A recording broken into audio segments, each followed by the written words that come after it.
بسم اللہ الرحمن الرحیم اللہم صل علی محمد وعلی آل محمد کما صلیت علی ابراہیم وعلی آل ابراہیم انک حمید مجید اللہم بارک علی محمد وعلی آل محمد کما بارکت علی ابراہیم وعلی آل ابراہیم انک حمید مجید۔ بسم اللہ الرحمن الرحیم۔ انبیاء، صحابہ، صلحاء اور حکیم لقمان کی بچوں کے لیے 40 نصیحتیں۔ نمبر 1، آدم علیہ السلام کی اپنے بیٹے کو نصیحت۔ سیدنا آدم علیہ السلام کے بیٹوں میں ایک کا نام شیش تھا۔ سیدنا آدم علیہ السلام نے اپنے بیٹے کا نام شیش اس لیے رکھا تھا کہ حابیل کے قتل کے بعد اللہ تعالیٰ نے نعم البدل کے طور پر یہ بیٹا عطا فرمایا تھا۔ شیش کا معنی اللہ کا دیا ہوا تحفہ ہے۔ محمد بن اسحاق رحمۃ اللہ نے بیان کیا، سیدنا آدم علیہ السلام کی وفات کا وقت قریب آیا تو آپ علیہ السلام نے بیٹے شیش کو وصیت کی کہ رات اور دن کے دورانیے میں اللہ کی عبادت کریں، اور آئندہ آنے والے ایک بڑے طوفان کی پیش گوئی بھی کی، یعنی طوفان نوح کی۔ بحوالہ قصص الانبیاء۔ کہا جاتا ہے کہ آج جتنے انسان بھی دنیا میں موجود ہیں، ان سب کا نسب شیش علیہ السلام تک پہنچتا ہے۔ آدم علیہ السلام کے دوسرے بیٹوں کی اولاد ختم ہو چکی ہے، یعنی آدم علیہ السلام نے اپنے بیٹے کو اللہ تعالیٰ کی عبادت کی نصیحت کی ہے، اور ہر نبی کی دعوت بھی حقیقت میں یہی تھی۔ ارشاد باری تعالیٰ ہے، وَلَقَدْ بَعَثْنَا فِي كُلِّ أُمَّةٍ رَسُولًا أَنِ اعْبُدُوا اللَّهَ وَاجْتَنِبُوا الطَّاغُوتَ۔ سورۃ النحل آیت نمبر 36۔ ترجمہ، اور ہم نے ہر جماعت میں پیغمبر بھیجا کہ اللہ ہی کی عبادت کرو اور بتوں کی پرستش سے اجتناب کرو۔ نمبر 2، سیدنا نوح علیہ السلام کی اپنے بیٹوں کو نصیحت۔ سیدنا عبداللہ بن عمر رضی اللہ تعالیٰ عنہ بیان کرتے ہیں کہ ایک دفعہ ہم رسول اللہ صلی اللہ علیہ وآلہ وسلم کے پاس بیٹھے تھے کہ ایک دیہاتی آیا۔ اس نے ایک چوغا پہن رکھا تھا جس پر ریشم سے بنا بٹن لگا تھا۔ کہنے لگا، تم لوگوں کا ساتھی محمد صلی اللہ علیہ وآلہ وسلم شہسواروں کی اولاد شہسواروں کو جدی پشتی معزز لوگوں کو ذلیل کر دینا چاہتا ہے، اور گڈریوں کی اولاد گڈریوں کو بلند کر دینا چاہتا ہے۔ نبی صلی اللہ علیہ وآلہ وسلم نے اس کا چوغا گریبان سے پکڑ کر فرمایا، میں تجھے بے عقلوں کا لباس پہنے ہوئے دیکھ رہا ہوں۔ پھر فرمایا، جب سیدنا نوح علیہ السلام کی وفات کا وقت آیا تو انہوں نے اپنے بیٹے سے فرمایا، میں تجھے ایک نصیحت کرتا ہوں، میں تجھے 2 کام کرنے کا حکم دیتا ہوں اور 2 کاموں سے منع کرتا ہوں۔ میں تجھے لا الہ الا اللہ اختیار کرنے کا حکم دیتا ہوں۔ اگر ترازو کے ایک پلڑے میں 7 آسمان اور 7 زمین اور رکھ دی جائیں اور دوسرے پلڑے میں لا الہ الا اللہ رکھا جائے تو لا الہ الا اللہ والا پلڑا زیادہ وزنی ہونے کی وجہ سے جھک جائے گا۔ اگر 7 آسمان اور 7 زمینیں ایک بند ہلکے بن جائیں تو لا الہ الا اللہ انہیں جدا جدا کر دے گا، اور میں تجھے سبحان اللہ و بحمدہ پڑھنے کا حکم دیتا ہوں، کیونکہ یہ ہر مخلوق کی تسبیح ہے اور اسی کی برکت سے مخلوق کو رزق ملتا ہے، اور میں تجھے شرک اور تکبر سے منع کرتا ہوں۔ ابن عمر رضی اللہ تعالیٰ عنہ کہتے ہیں کہ میں نے عرض کیا، اللہ کے رسول صلی اللہ علیہ وآلہ وسلم، اس شرک سے تو ہم واقف ہیں، لیکن تکبر کا کیا مطلب ہے؟ کیا یہ بات تکبر ہے کہ کسی کے جوتے اچھے ہوں، کسی کے تسمے خوبصورت ہوں؟ فرمایا نہیں۔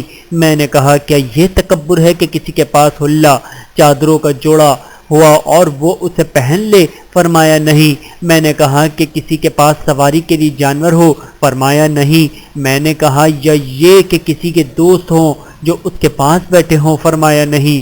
میں نے عرض کیا، اللہ کے رسول صلی اللہ علیہ وآلہ وسلم، پھر تکبر ہوتا کیا ہے؟ تو آپ صلی اللہ علیہ وآلہ وسلم نے فرمایا، تکبر یہ ہے کہ حق کا انکار کرنا اور لوگوں کو حقیر جاننا۔ بحوالہ مسند احمد۔ نمبر 3، حضرت ابراہیم علیہ السلام کی بیٹوں کو نصیحت۔ ارشاد باری تعالیٰ ہے، وَوَصَّىٰ بِهَا إِبْرَاهِيمَ بَنِيهِ وَيَعْقُوبَ يَا بَنِيَّ إِنَّ اللَّهَ اصْطَفَىٰ لَكُمُ الدِّينَ فَلَا تَمُوتُنَّ إِلَّا وَأَنتُم مُّسْلِمُونَ۔ سورۃ البقرہ آیت نمبر 132۔ ترجمہ، اور ابراہیم نے اپنے بیٹوں کو اسی بات کی وصیت کی، اور یعقوب نے بھی اپنے فرزندوں سے یہی کہا کہ بیٹا، اللہ تعالیٰ نے تمہارے لیے یہی دین پسند فرمایا ہے، مرنا تو مسلمان ہی مرنا۔ حضرت ابراہیم علیہ السلام اور حضرت یعقوب علیہ السلام نے اپنے بیٹوں کو دین اسلام کی اتباع اور حالت اسلام پر زندگی بسر کرنے کی تلقین فرمائی، اور ساتھ یہ بھی فرمایا کہ حالت ایمان پر ہی تمہیں موت آنی چاہیے، کیونکہ خاتمہ بالایمان نہ ہوا تو کامیابی ممکن نہیں۔ نمبر 4، حضرت یعقوب علیہ السلام کی بیٹوں کو نصیحت۔ نمبر 1، یعقوب علیہ السلام نے جب سنا کہ یوسف علیہ السلام کو خواب آیا ہے کہ اسے 11 ستارے، چاند اور سورج سجدہ کر رہے ہیں، تو وہ سمجھ گئے کہ اللہ تعالیٰ انہیں نبوت کا تاج پہنائے گا، لیکن دوسرے بیٹوں کے حسد و بغض سے واقف ہونے کی وجہ سے یوسف علیہ السلام کو نصیحت کی کہ وہ اپنے بھائیوں کو خواب بیان نہ کرے۔ ارشاد باری تعالیٰ ہے، قال یا بنی لا تقصص رؤیاک علی اخوتک فیکیدوا لک کیدا ان الشیطان للانسان عدو مبین۔ سورہ یوسف آیت نمبر 5۔ ترجمہ، انہوں نے کہا کہ بیٹا اپنے خواب کا ذکر اپنے بھائیوں سے نہ کرنا، نہیں تو وہ تمہارے حق میں کوئی فریب کی چال چلیں گے۔ کچھ شک نہیں کہ شیطان انسان کا کھلا دشمن ہے۔ نمبر 2، جب حضرت یعقوب علیہ السلام نے یوسف کے بھائیوں کے ساتھ بنیامین کو بھیجا تو ایک نصیحت کی، کیونکہ اس کی وجہ بھی اللہ نے خود ہی آگے بیان فرما دی ہے۔ ارشاد باری تعالیٰ ہے، وَقَالَ يَا بُنَيَّ لَا تَدْخُلُوا مِن بَابٍ وَاحِدٍ وَادْخُلُوا مِنْ أَبْوَابٍ مُتَفَرِّقَةٍ وَمَا أُغْنِي عَنْكُم مِّنَ اللَّهِ مِن شَيْءٍ إِنِ الْحُكْمُ إِلَّا لِلَّهِ عَلَيْهِ تَوَكَّلْتُ وَعَلَيْهِ فَلْيَتَوَكَّلِ الْمُتَوَكِّلُونَ وَلَمَّا دَخَلُوا مِنْ حَيْثُ أَمَرَهُمْ أَبُوهُمْ ما كان يغني عنهم من الله من شيء إلا حاجة في نفس يعقوب قضاها وإنه لذو علم لما علمناه ولكن أكثر الناس لا يعلمون۔ سورہ یوسف آیت نمبر 67 اور 68۔ ترجمہ، اور کہا کہ اے میرے بیٹو، ایک ہی دروازے میں داخل نہ ہونا بلکہ جدا جدا دروازوں سے داخل ہونا، اور میں اللہ کی تقدیر تم سے روک نہیں سکتا۔ بے شک حکم اسی کا ہے اور میں اسی پر بھروسہ رکھتا ہوں، اور اہل توکل کو اسی پر بھروسہ رکھنا چاہیے۔ اور جب وہ ان مقامات سے داخل ہوئے جہاں جہاں سے داخل ہونے کے لیے باپ نے ان سے کہا تھا، تو وہ تدبیر اللہ کے حکم کو ذرا بھی ٹال نہیں سکتی تھی۔ ہاں، وہ یعقوب کے دل کی خواہش تھی جو انہوں نے پوری کی تھی، اور بے شک وہ صاحب علم تھے، کیونکہ ہم نے ان کو علم سکھایا تھا، لیکن اکثر لوگ نہیں جانتے۔ اور مزید یہ بھی فرمایا، یا بنی اذهبوا فتحسسوا من یوسف واخیہ ولا تیأسوا من روح اللہ انہ لا ییأس من روح اللہ الا القوم الکافرون۔ سورہ یوسف آیت نمبر 87۔ ترجمہ، اے میرے بیٹو، یوں کرو کہ ایک دفعہ پھر جاؤ، یوسف اور اس کے بھائی کو تلاش کرو، اور اللہ کی رحمت سے نا امید نہ ہو، اس لیے اللہ کی رحمت سے بے ایمان لوگ ہی نا امید ہوتے ہیں۔ اللہ تعالیٰ کی رحمت بہت وسیع ہے۔ رسول اللہ صلی اللہ علیہ وآلہ وسلم نے فرمایا، اگر کافر کو اللہ کی وسیع رحمت کا عالم ہو جائے تو وہ جنت سے مایوس نہ ہو، اس طرح اگر مومن کو اللہ کے بڑے عذاب کا علم ہو جائے تو وہ جہنم سے بے خوف نہ ہو۔ بحوالہ صحیح بخاری۔ نمبر 3، حضرت یعقوب علیہ السلام نے اپنی وفات کے وقت اپنی اولاد کو اللہ کی توحید اور اللہ کی اطاعت و فرما برداری کی نصیحت فرمائی، جیسا کہ اللہ تعالیٰ کا ارشاد ہے، ام کنتم شہداء اذ حضر یعقوب الموت اذ قال لبنیہ ما تعبدون من بعدی قالوا نعبد الہک و الہ آبائک ابراہیم و اسماعیل و اسحاق الہا واحدا ونحن له مسلمون۔ سورہ بقرہ آیت نمبر 133۔ ترجمہ، بھلا جس وقت یعقوب وفات پانے لگے تو تم اس وقت موجود تھے جب انہوں نے اپنے بیٹوں سے پوچھا کہ میرے بعد تم کس کی عبادت کرو گے؟ انہوں نے کہا، آپ کے معبود اور آپ کے دادا ابراہیم اور اسماعیل اور اسحاق علیہ السلام کے معبود کی عبادت کریں گے، جو معبود یکتا ہے اور ہم اسی کے حکم بردار ہیں۔ نمبر 5، نبی صلی اللہ علیہ وآلہ وسلم کی سیدنا عمر بن ابی سلمہ رضی اللہ تعالیٰ عنہ کو نصیحت۔ سیدنا عمر بن ابی سلمہ رضی اللہ تعالیٰ عنہ معصومی ننھے صحابی ہیں۔ یہ رسول اللہ صلی اللہ علیہ وآلہ وسلم کے رحیب یعنی آپ صلی اللہ علیہ وآلہ وسلم کی زوجہ محترمہ سیدہ ام سلمہ رضی اللہ تعالیٰ عنہ کے بیٹے ہیں، جو ان کے سابقہ شوہر سید ابو سلمہ رضی اللہ تعالیٰ عنہ سے پیدا ہوئے۔ سیدنا عمر بن ابی سلمہ رضی اللہ تعالیٰ عنہ فرماتے ہیں میں چھوٹا بچہ تھا، رسول اللہ صلی اللہ علیہ وآلہ وسلم کی پرورش میں تھا اور میرا ہاتھ برتن کے اندر گھومتا تھا تو رسول اللہ صلی اللہ علیہ وآلہ وسلم نے مجھے فرمایا اے بچے اللہ کا نام پڑھ کر کھاؤ، دائیں ہاتھ سے کھاؤ اور اپنے آگے سے کھاؤ۔ بحوالہ صحیح بخاری ایک روایت میں یہ الفاظ ہیں کہ رسول اکرم صلی اللہ علیہ وآلہ وسلم نے فرمایا اے میرے بیٹے بسم اللہ پڑھ کر کھاؤ اور اپنے دائیں ہاتھ سے کھاؤ اور اپنے سامنے سے کھاؤ۔ یعنی آپ صلی اللہ علیہ وآلہ وسلم نے اپنے ربیب عمر بن ابی سلمہ رضی اللہ تعالیٰ عنہ کو کھانے کے وقت بسم اللہ پڑھنے، دائیں ہاتھ سے کھانے اور سامنے سے کھانے کا حکم دیا۔ یاد رہے اگر کھانا ایک قسم کا ہو تو صرف اپنے سامنے سے کھانا چاہیے، لیکن اگر کھانا قسم کا ہو تو پھر چاروں جانب سے کھایا جا سکتا ہے۔ نمبر 6، نبی صلی اللہ علیہ وآلہ وسلم کی سیدنا عبداللہ بن عباس رضی اللہ تعالیٰ عنہ کو نصیحت۔ حضرت عبداللہ بن عباس رضی اللہ تعالیٰ عنہ آپ صلی اللہ علیہ وآلہ وسلم کے چچزاد بھائی ہیں۔ ان کا بچپن بھی نبی کریم صلی اللہ علیہ وآلہ وسلم کے ساتھ گزرا۔ ایک دن آپ صلی اللہ علیہ وآلہ وسلم سے صحت یاب ہوتے ہوئے سواری پر بیٹھے۔ اس دوران میں آپ صلی اللہ علیہ وآلہ وسلم نے انہیں براہ راست اور سہل و مختصر انداز میں ان کی عمر اور استدعاء کے مطابق چند باتوں کی تعلیم دی۔ ان باتوں میں عظیم معنی پہنا ہے اور بچے کے لیے انہیں سمجھنا انتہائی آسان ہے۔ آپ صلی اللہ علیہ وآلہ وسلم نے فرمایا اے بیٹا میں تمہیں کچھ باتیں سکھائے دیتا ہوں، تم اللہ کی شریعت کی پابندی کرو وہ تمہاری حفاظت کرے گا، تم اس کی شریعت کی پابندی کرو گے تو اس کو ہمیشہ اپنے سامنے پاؤ گے۔ یاد رکھو تم جب بھی کوئی سوال کرنا تو اللہ ہی سے کرنا، کبھی مدد کی ضرورت ہو تو اسی سے مانگنا، اور یاد رکھو اگر ساری کائنات بھی تمہیں کوئی نفع دینا چاہے تو نہیں دے سکتی، صرف تمہیں وہی ملے گا جو تیرے لیے اللہ نے لکھا ہوا ہے، اور اگر ساری کائنات بھی تمہیں کوئی نقصان دینا چاہے تو نہیں دے سکتی، صرف تمہیں وہی ملے گا جو تمہارے لیے اللہ نے لکھا ہوا ہے۔ یاد رکھو قلمیں اٹھا لی گئی ہیں اور صحیفے خشک ہو چکے ہیں۔ حدیث میں چند چیزوں کی نصیحت کی گئی۔ نمبر 1 اللہ کی شریعت کی پابندی کرو۔ نمبر 2 اللہ ہی سے سوال کرو۔ نمبر 3 اسی سے ہی مدد مانگو۔ نمبر 4 نفع و نقصان کا مالک صرف اللہ ہے۔ بحوالہ سنن ترمذی۔ علاوہ ازیں معلوم ہوا کہ آپ صلی اللہ علیہ وآلہ وسلم نے بچے کو نصیحت بھی کی اور اپنی حدیث یاد کرنے کی بھی تلقین فرمائی۔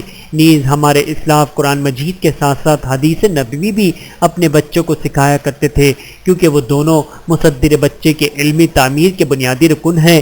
امام بخاری رحمۃ اللہ کا بیان ہے میں ابھی طفل مکتب ہی تھا کہ مجھے حفظ حدیث کا شوق پیدا ہو گیا۔ جب ان سے پوچھا گیا کہ اس وقت آپ کی عمر کتنی تھی تو انہوں نے بتایا کہ 10 سال یا اس سے بھی کم۔ بحوالہ صحیح بخاری۔ امام بخاری رحمۃ اللہ کے بچپن کا واقعہ حاشد بن اسماعیل بیان کرتے ہیں کہ امام بخاری ہمارے ساتھ حدیث حاصل کرنے کے لیے مشائخ بصرہ کے پاس آتے جاتے تھے، درا حالانکہ وہ ابھی بچے تھے۔ 16 دن گزر گئے امام بخاری کے ساتھی لکھتے تھے لیکن امام بخاری رحمۃ اللہ نہیں لکھتے تھے، تو امام بخاری رحمۃ اللہ کے ساتھیوں نے آپ کو ملامت کی کہ تم لکھتے نہیں تو پڑھنے کا کیا فائدہ؟ تو امام بخاری رحمۃ اللہ نے فرمایا کہ اپنی کاپیاں لاؤ۔ ہم نے وہاں کاپیاں نکالی تو ان میں 15,000 سے زیادہ احادیث تھی۔ امام بخاری رحمۃ اللہ نے وہ سب کے سب زبانی پڑھ دی، یہاں تک کہ ہم امام بخاری کے حافظ سے اپنی کاپیوں کی تصحیح کرتے تھے۔ بحوالہ فتح الباری۔ امام شافعی رحمۃ اللہ بیان کرتے ہیں کہ میں 7 سال کی عمر میں قرآن مجید حفظ کر لیا تھا اور 10 سال کی عمر میں موطا امام مالک مجھے زبانی یاد تھی۔ جناب سہل بن عبداللہ تمسری رحمۃ اللہ کا بیان ہے کہ میں 6-7 سال کی عمر میں مکتب جا کر اساتذہ سے قرآن مجید پڑھا اور اسے حفظ کر لیا تھا۔ بحوالہ احیاء العلوم الغزالی۔ نمبر 7 نبی صلی اللہ علیہ وآلہ وسلم کی سیدنا عبداللہ بن عمر رضی اللہ تعالیٰ عنہ کو نصیحت۔ عبداللہ بن عمر رضی اللہ تعالیٰ عنہ کا بچپن نبی کریم صلی اللہ علیہ وآلہ وسلم کے ساتھ گزرا۔ آپ ہر معاملے میں رسول اکرم صلی اللہ علیہ وآلہ وسلم کی مکمل پیروی کرتے۔ جس مقام پر رسول اکرم صلی اللہ علیہ وآلہ وسلم سے نماز ادا کرنا ثابت ہوتا وہیں نماز ادا کرتے، جہاں آپ صلی اللہ علیہ وآلہ وسلم نے کھڑے ہو کر دعا کی وہیں کھڑے ہو کر دعا کرتے، جہاں آپ صلی اللہ علیہ وآلہ وسلم نے بیٹھ کر دعا کی وہیں بیٹھ کر دعا کرتے، بلکہ انہیں یہاں تک یاد تھا کہ رسول اکرم صلی اللہ علیہ وآلہ وسلم جب مکہ تشریف لائے تو آپ صلی اللہ علیہ وآلہ وسلم کی اونٹنی نے بیٹھنے سے قبل 2 چکر لگائے تھے، اور نبی اکرم صلی اللہ علیہ وآلہ وسلم نے اونٹنی سے اتر کر 2 رکعت نماز ادا کی تھی۔ آپ رضی اللہ تعالیٰ عنہ جب بھی مکے آتے اپنی اونٹنی کو عمدن 2 چکر لگواتے اور پھر اتر کر 2 رکعت نماز ادا کرتے۔ آپ نے متبع رسول کا لقب پایا۔ آپ صلی اللہ علیہ وآلہ وسلم نے انہیں راستے سے گزرتے ہوئے دیکھا کہ ان کی شلوار تہبند لٹک رہی تھی، تو آپ نے فرمایا، اے عبداللہ اپنی شلوار ٹخنوں سے اونچی کر۔ بحوالہ صحیح جامع الصغیر۔ نمبر 8، نبی صلی اللہ علیہ وآلہ وسلم کی سیدنا علی رضی اللہ تعالیٰ عنہ کو نصیحت۔ سیدنا علی رضی اللہ تعالیٰ عنہ آپ صلی اللہ علیہ وآلہ وسلم کے حقیقی چچا زاد بھائی ہیں۔ بچوں میں سب سے پہلے جس نے اسلام قبول کیا وہ جناب علی رضی اللہ تعالیٰ عنہ ہیں۔ آپ نے اپنی شادی کے بعد انہیں اپنی کفالت میں لے لیا تھا، پھر آپ صلی اللہ علیہ وآلہ وسلم نے انہیں اپنے گھر کا داماد بنا لیا تھا۔ حضرت علی رضی اللہ تعالیٰ عنہ کا بیان ہے کہ مجھ سے رسول اللہ صلی اللہ علیہ وآلہ وسلم نے ایک دفعہ فرمایا، اے علی ایک بار نظر پڑ جانے کے بعد دوسری بار مت دیکھو، کیونکہ تمہاری پہلی نظر معاف ہے دوسری نہیں۔ بحوالہ ترمذی شریف۔ یعنی آپ صلی اللہ علیہ وآلہ وسلم نے حضرت علی رضی اللہ تعالیٰ عنہ کو غیر محرم کو دیکھنے سے منع فرمایا۔ نیز اس حدیث سے یہ بھی معلوم ہوا کہ راہ چلتے اچانک کسی نامحرم پر نظر پڑ جائے تو دوسری بار اس کی طرف دیکھنا روا نہیں چاہیے، ٹکٹکی لگا کر دیکھتا رہے۔ پہلی بار اچانک نظر پڑ جاتی ہے تو فوراً نگاہ پھیر لینی چاہیے، یوں نہیں کہ انسان خواہش نفس کا شکار ہو کر رہ جائے۔ حضرت جریر رضی اللہ تعالیٰ عنہ فرماتے ہیں، میں نے رسول اللہ صلی اللہ علیہ وآلہ وسلم سے اچانک نظر پڑ جانے کے بارے میں سوال کیا تو آپ صلی اللہ علیہ وآلہ وسلم نے فرمایا، اپنی نظر پھیر لو۔ اس لیے چاہیے کہ جب کبھی نظر اچانک کسی غیر محرم پر پڑ جائے تو اس کی طرف سے فی الفور نگاہ پھیر لی جائے۔ پہلی نظر تو معاف ہے، اس کے بعد لذت نظر کے لیے دیکھنا یہ حرکت گناہ اور قابل گرفت ہے۔ نمبر 9، نبی صلی اللہ علیہ وآلہ وسلم کی سیدنا انس رضی اللہ تعالیٰ عنہ کو نصیحت۔ جب آپ صلی اللہ علیہ وآلہ وسلم نے مدینہ ہجرت کی تو یہ چھوٹے بچے تھے۔ ان کی والدہ ام سلیم رضی اللہ تعالیٰ عنہ نبی کریم صلی اللہ علیہ وآلہ وسلم کے پاس انہیں لے کر آئیں اور انہیں اللہ کے رسول صلی اللہ علیہ وآلہ وسلم کا خادم بنا دیا۔ اس وقت ان کی عمر 10 سال تھی۔ 10 سال انہوں نے آپ کی خدمت کی۔ جب آپ اس دنیا سے رخصت ہوئے تو اس وقت ان کی عمر 20 سال تھی۔ نبی صلی اللہ علیہ وآلہ وسلم انہیں اپنا خادم ہی نہیں بلکہ اپنا بیٹا کہا کرتے تھے۔ آپ صلی اللہ علیہ وآلہ وسلم نے آواز دینی ہوتی تو فرماتے، یا بنیا، اے میرے بیٹے، اور کبھی اف نہ کہتے اور کہ ایک مفید نصیحت بھی کرتے، جیسے کہ حضرت انس رضی اللہ تعالیٰ عنہ فرماتے ہیں کہ رسول اللہ صلی اللہ علیہ وآلہ وسلم نے مجھے فرمایا، اے میرے بیٹے، جب تو اپنے گھر میں داخل ہو تو اہل خانہ کو سلام کیا کر، وہ سلام تیرے اور تیرے گھر والوں کے لیے خیر و برکت کا سبب ہے۔ بحوالہ صحیح مسلم۔ یعنی رسول اللہ صلی اللہ علیہ وآلہ وسلم نے حضرت انس رضی اللہ تعالیٰ عنہ کو گھر میں داخلے کے آداب سکھائے اور ساتھ ساتھ اس کے فوائد بھی شمار فرمائے، جیسے کہ آپ صلی اللہ علیہ وآلہ وسلم نے ایک صحابی کو ایسے ہی آداب سکھاتے ہوئے فرمایا۔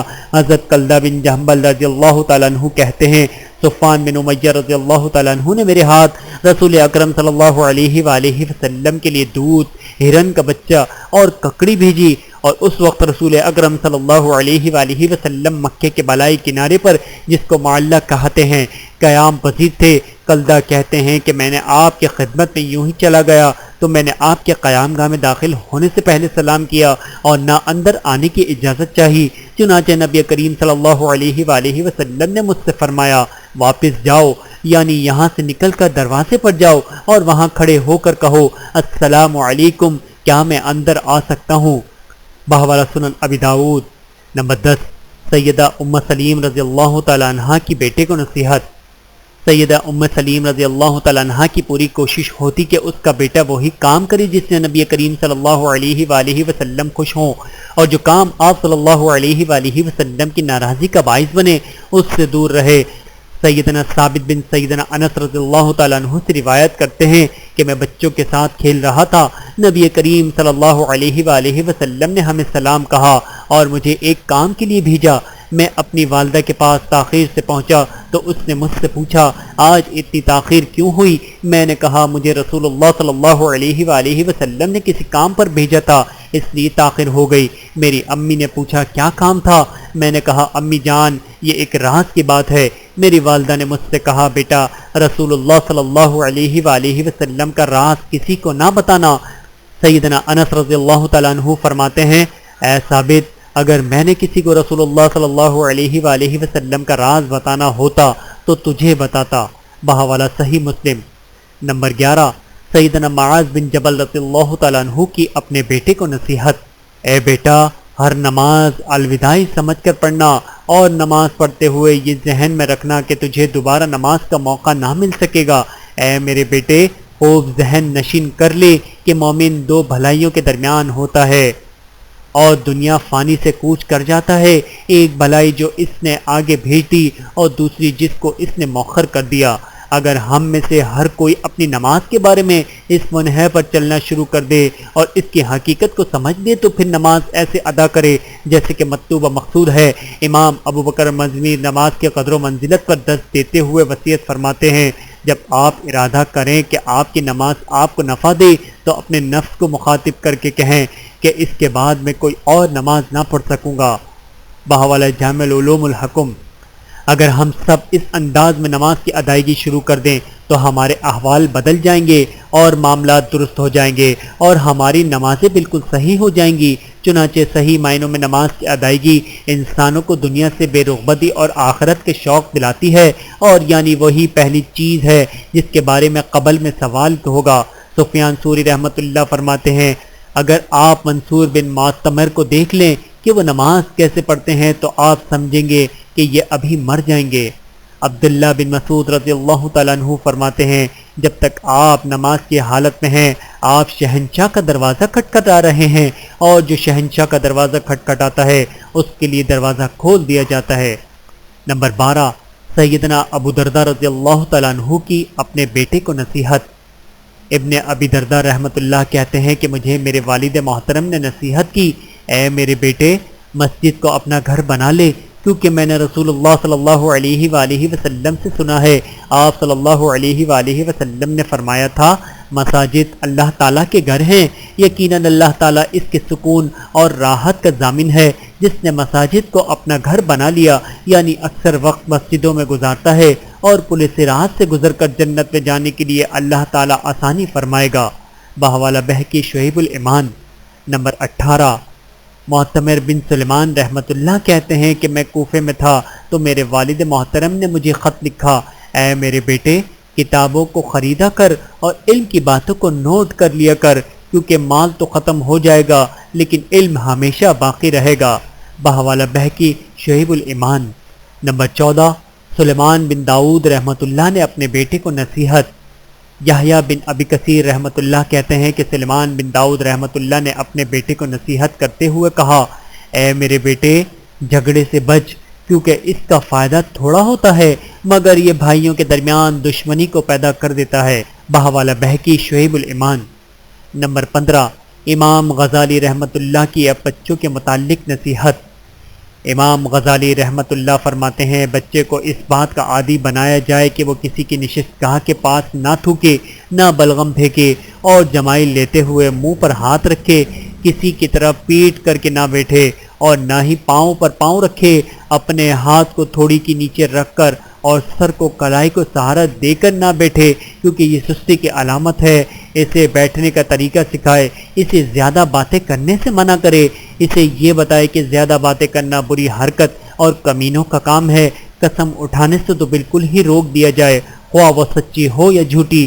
مبادات اسے بچپن سے قسم کھانے کی عادت پڑ جائے، اسے بات کرنے میں پہل کرنے سے روکا جائے اور اسے یہ عادت ڈالی جائے کہ وہ صرف دوسرے کی بات کا جواب دے اور وہ بھی بقدر ضرورت۔ اگر عمر میں بڑا شخص بات کر رہا ہو تو اسے غور سے سنے اور اپنے سے زیادہ مرتبے والے شخص کی آمد پر احتراماً کھڑا ہو، اسے کھلی جگہ دے اور اس کے سامنے ہو کر بیٹھ جائے۔ بچے کو لغو اور فحش کلامی سے بھی روکا جائے، لعن طعن اور سب دشتم سے بھی منع کیا جائے، کیونکہ برے ہم نشینوں کی یہ عادت اس میں سرایت کر جائے گی۔ بچوں کی تربیت کا بنیادی اصول ہی یہ ہے کہ انہیں برے دوستوں سے بچایا جائے۔ بہاولہ احیاء العلوم الدین۔ ویڈیو دیکھنے کا بہت شکریہ۔ مزید ویڈیوز دیکھنے کے لیے ہمارے چینل کو سبسکرائب کریں۔ اگر ویڈیو پسند آئے تو لائک کریں۔ اچھی بات کو دوسروں تک پہنچانا صدقہ جاریہ ہے۔ جزاکم اللہ خیرا کثیرا۔ اپنا اور اپنے پیاروں کا بہت زیادہ خیال رکھیے گا اور مجھے دعاؤں میں یاد رکھیے گا۔ Take care. اللہ حافظ۔